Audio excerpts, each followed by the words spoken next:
মধ্যপ্রাচ্যে আবারও তীব্র হয়েছে যুক্তরাষ্ট্র ও ইরানের সামরিক উত্তেজনা। মার্কিন বাহিনীর উপর হামলার চেষ্টার জবাব হিসেবে ইরানে নতুন করে বিমান হামলা দাবি করেছে ওয়াশিংটন। এরপরই দক্ষিণ ইরানের একাধিক শহরে বিস্ফোরণের খবর মিলেছে। ডেস্ক রিপোর্টে জানব সর্বশেষ পরিস্থিতির খবর। মধ্যপ্রাচ্যে নতুন করে উত্তেজনা ছড়িয়ে ইরানে আবারও হামলা চালানোর দাবি করেছে যুক্তরাষ্ট্র।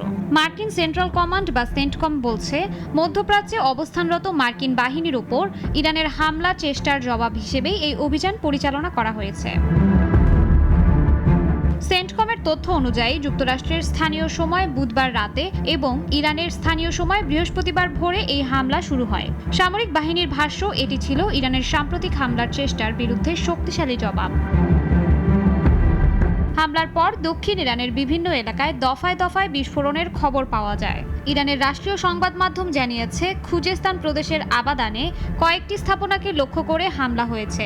একই সময় হরমোজগান প্রদেশের বন্দর আব্বাসে অন্তত 2টি বিস্ফোরণের শব্দ শোনা যায়। এছাড়া আবু মুসা, কিশ ও কেশম দ্বীপেও বিস্ফোরণের খবর প্রকাশ করেছে স্থানীয় সংবাদ মাধ্যম। তবে হরমোজগান প্রদেশের কর্মকর্তারা জানিয়েছেন, সিরিক শহরে কোনো হামলার ঘটনা ঘটেনি।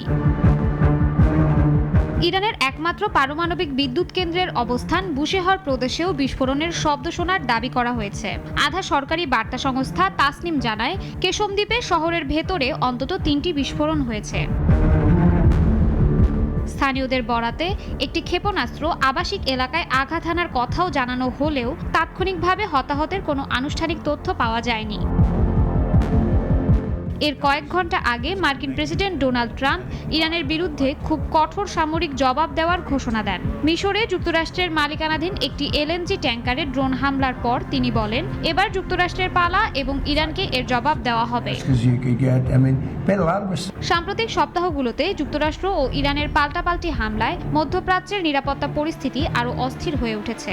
নতুন এই হামলার পর আঞ্চলিক উত্তেজনা আরও বাড়তে পারে বলে আশঙ্কা করা হচ্ছে। শাশ্বতী সরকার, নাগরিক।